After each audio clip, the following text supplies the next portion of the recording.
I've been very fortunate. Always have been and always will be.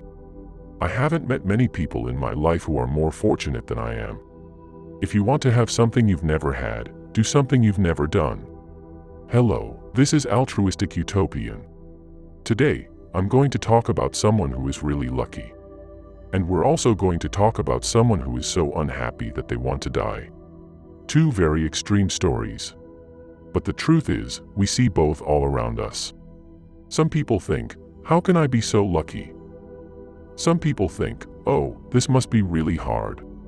While others are on the edge of a cliff. Both of these examples could happen to me or you at any time. Some of you may even be in this situation right now. It's usually a good idea to hear the bad stories first, then the good ones. So let's start with a story about someone who wanted to die. Have you ever had that experience when you want to die, when things are too hard? When you're facing the worst moment of your life, when you don't see a way out? When things don't seem to be changing around you, when your body is tired and your mind is even more tired? So you can't sleep, you don't physically have time to sleep. You hate this person so much, you wish they would just disappear from the world, and you feel a sense of relative deprivation. I'm having this hard time, and everyone around me is doing great. I have no friends, no motivation, no acquaintances, nothing. Why is that? Because I feel like I'm grasping at straws, and when I tell people about my pain, they all have a similar reaction. It must be hard. There will be better days, they say. But I can't blame them. The truth is, no matter how much you empathize, you'll never know until you've been there. So what about this guy's situation? The protagonist of this story is an office worker in his early 30s. He has a so-called bad boss at work and is working himself to death. While his friends are taking summer vacations, using their monthly leave, using their annual leave, and enjoying their vacations. He's working. This guy has been working for 31 days straight. He has a typical job, 5 days a week, 9 a.m. in, 6 p.m. out. And 25 out of 31 days, he didn't leave work on the same day he came in. That means he's worked past 12 p.m. on all but 6 days of the month. How overworked was this person? He felt great after leaving work at 12 p.m. He felt like he got off work early. He felt like he could go home and get a little more sleep than usual. Because usually he left work at 2, 3, 4, or 5 in the morning. It was the same on weekdays, and it was the same on weekends. On the weekends, he'd leave before 12 o'clock at night, and then he'd get a call around 12 o'clock at night to come back in and write something and send it in 20 minutes. Again, this is someone who works a 9 to 6 job, 5 days a week. But what he really struggled with was that none of his co-workers knew that he was doing this. No one would ever know. Because at 6 o'clock, they all turn off the lights in the office and leave. You don't know if he's working until dawn or if he's working all night.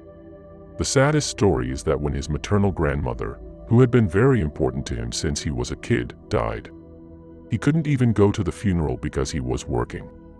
A few months later, on the very same highway where he had taken his parents to visit his maternal grandmother for the weekend, he got a work call, turned around, and went into the office.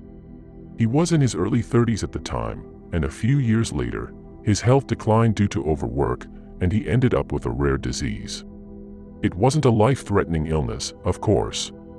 It was literally a terminal illness. It's a rare disease, and there's no cure. It's one of those diseases that you have to manage for the rest of your life. The good news is that he did well with it and became a valued member of the company. But what does that mean? He lost the most important thing in his life, his health. A few years ago, when he was overworked, a very close acquaintance encouraged him to take the money he had saved early in his career and a loan to buy some land. That was his first real estate investment. A few years later, while he was in a university hospital being treated for the aforementioned terminal illness, he found out that he had been scammed out of his entire real estate investment that he had made years earlier. I thought to myself, maybe I'm blowing this guy's story out of proportion. But let's put that story aside for a moment and talk about a very lucky person who is the exact opposite. He's a little bit older than the gentleman from earlier. I think he's in his late 30s. He's an office worker, And he's done really well, both career-wise and financially. First of all, career-wise, he's recognized at work. He has a good reputation, he gets along well with his co-workers, and he always gets the best reviews. And he became the youngest vice president in the company. So he's literally elite. But the other side of being the youngest vice president is that she's also the youngest vice president in the company. And I'm sure there are quite a few people who are not vice presidents who are older than that. Nevertheless, he did a great job and was recognized as a vice president. But financially, things were better. Because I invested in real estate before the previous government heavily regulated it, and I made a pretty good return. After that, you continue to focus on investing. One of my well-timed investments was an apartment in a neighborhood that was about to get a big influx of new residents. I found it when it was undervalued, and I bought it just before the good news was reflected in the price. And in exactly 2 months, the price of the apartment went up by 200 million won. I think that's pretty amazing in 2 months. After that, he made almost as much money from unlisted stocks and US stocks as he did from real estate. So he built up his assets, and eventually he achieved financial freedom and became a celebrity around him. And now he lives an amazing life every day. I've told you 2 extreme stories. If you're a sharp-eyed reader, you've already noticed. These 2 extreme stories are actually one person's story. It's my story. The first part of my story is about my early 30s. The second part of my story is from then to now, when I'm in my 40s. The first part I'm talking about is actually a flashback. It was really hard and it brought tears to my eyes. And the second part, even as I'm telling it now, I'm embarrassed. But I wanted to tell it in a fictionalized way, like 2 different people telling 2 different stories, so I just did it. But in reality, it wouldn't be weird at all if it were 2 completely different life stories. So my 30s were pretty eventful. Actually, my 20s were much more eventful, but I think the story of my 30s is enough to convey the message that I want to share with you today. I've been telling myself how lucky I am, and some of you might be thinking, really lucky? But the bottom line is yes. I'm really lucky. There are times in life when you really want to die. When you're at the lowest point in your life because it's so hard, that's when you have the best opportunity and luck that will never come again in your life. That's the best moment. And you can be the luckiest person in the world. But that's the way people are. We have to face difficult situations in order to live. And that's not a bad thing. If you're comfortable and cozy right now, then you won't feel the need to move. I need to get out of this place and go somewhere bigger. Oh, I need to get out of here and go somewhere I really want to go. I can't have those thoughts, because you're happy where you are right now. But when you're pushed to the edge of a cliff, you have to do something. That's when you have to start doing something. It's important to change, to move, and to challenge yourself. Imagine you have to leave this building you're in and go to a building you've never been to before and don't know how to get to. You enter the unfamiliar building and stand in a hallway. And on either side of that hallway are tons of doors. And behind all those doors are things like opportunity, luck, and enlightenment. And then, of course, there are the doors of failure. The things that bring me down are definitely behind those doors too. How can it be anything but good? If I open that door and fail, it's going to hurt me. I risked my life for that building and I opened that door, and it failed. You might feel like you've made the wrong choice again. You've come this far and you don't know where you went wrong, and you don't know what to do anymore. When that happens, just remember this. You made the right choice. You didn't do anything wrong. So let me tell you what to do now. It's simpler than you think. You just have to keep opening the door and not stop there.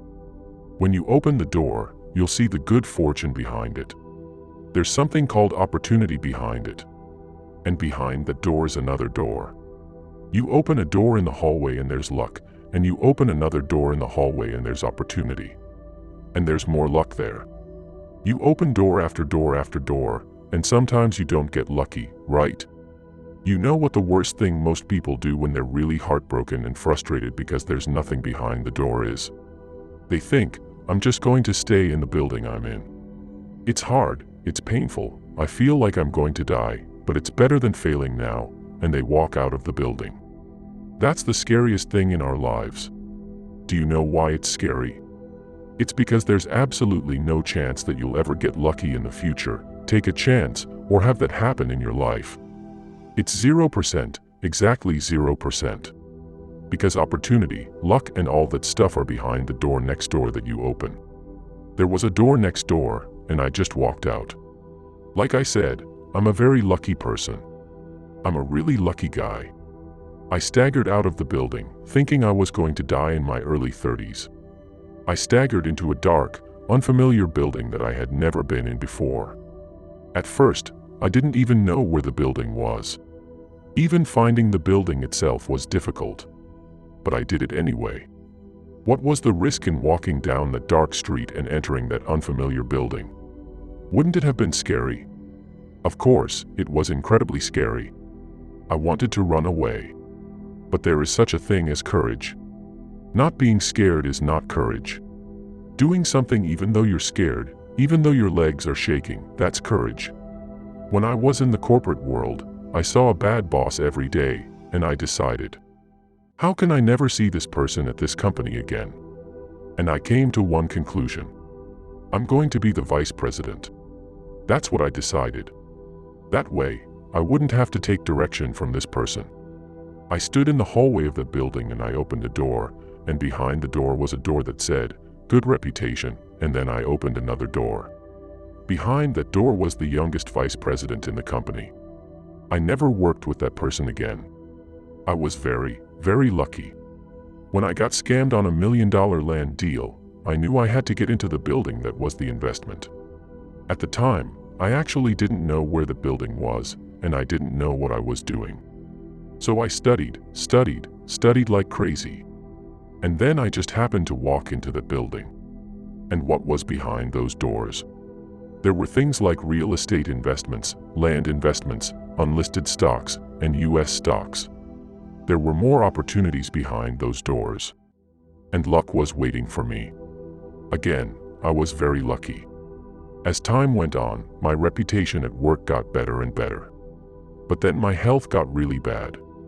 So I decided, I've got to get out of this building called work. I chose to enter the building of economic freedom.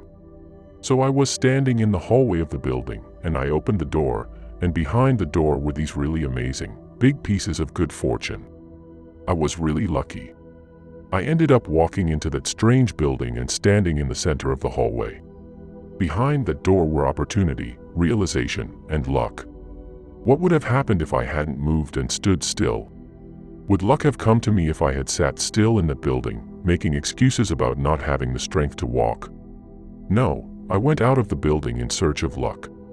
To meet that luck. And that luck doesn't just come out of nowhere. I had to go through all the processes I mentioned. And that's how I became a lucky person.